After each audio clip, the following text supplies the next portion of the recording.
This is a coyote that I was fleshing, and I'm not quite done with it yet.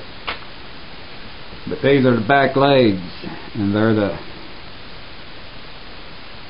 toughest part of them is right back here to flesh because there's a membrane on it. So what I normally do is go ahead and just cut this extra off and start from there. Now most of you guys just try to rip this off. Well, there's a good possibility and chance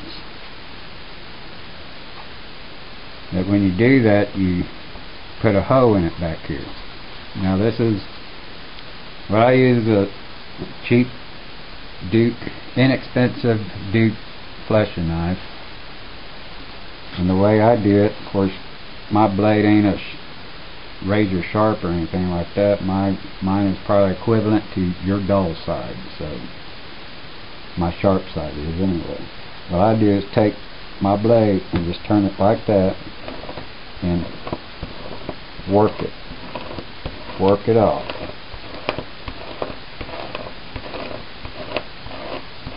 You can see that membrane coming off.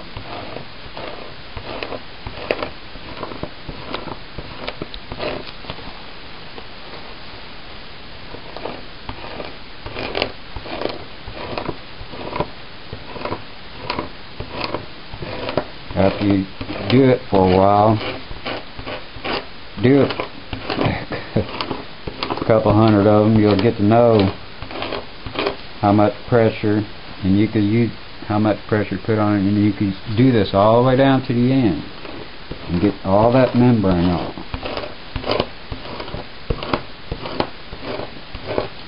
This membrane is what is going to cause real stiff leather when you put it up and it's dry. See, all that membrane is off of there. And you do that all the way around the back legs. It's just a matter of not a lot of pressure, but just enough to, and it won't for some reason tear that leather or rip it. It just takes that membrane off. Now when you get back here by the tail, it's about the same thing. Not that close. Go ahead and just cut the access off. See, like I said, it ain't razor sharp, and it's tough to get this stuff off. I mean, you could wrestle it around and stuff like that, if you just take, it could be your dull side, but this is my sharp. Just take it and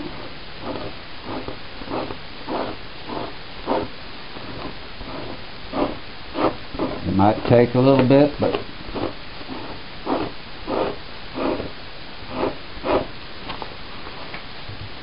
it might take a little while to do it.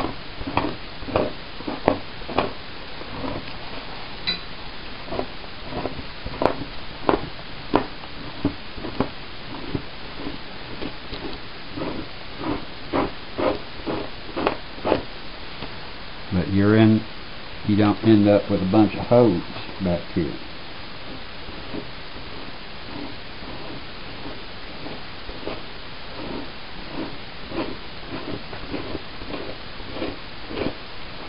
See how I took that all the way down to the end of the pelt. You got all that fat membrane and everything else off that piece of leather.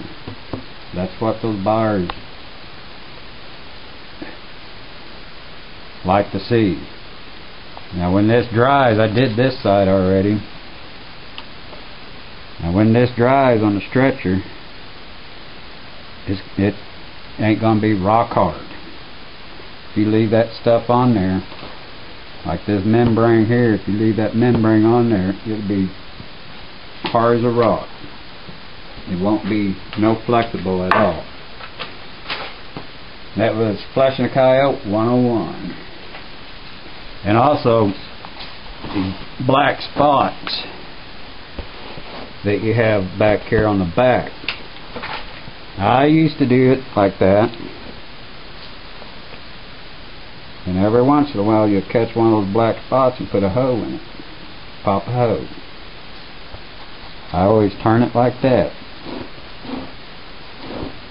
And for some reason it will not penetrate that hide. Yes, you got hair coming through it, but it won't penetrate that hide and put a hoe in it. Till next time.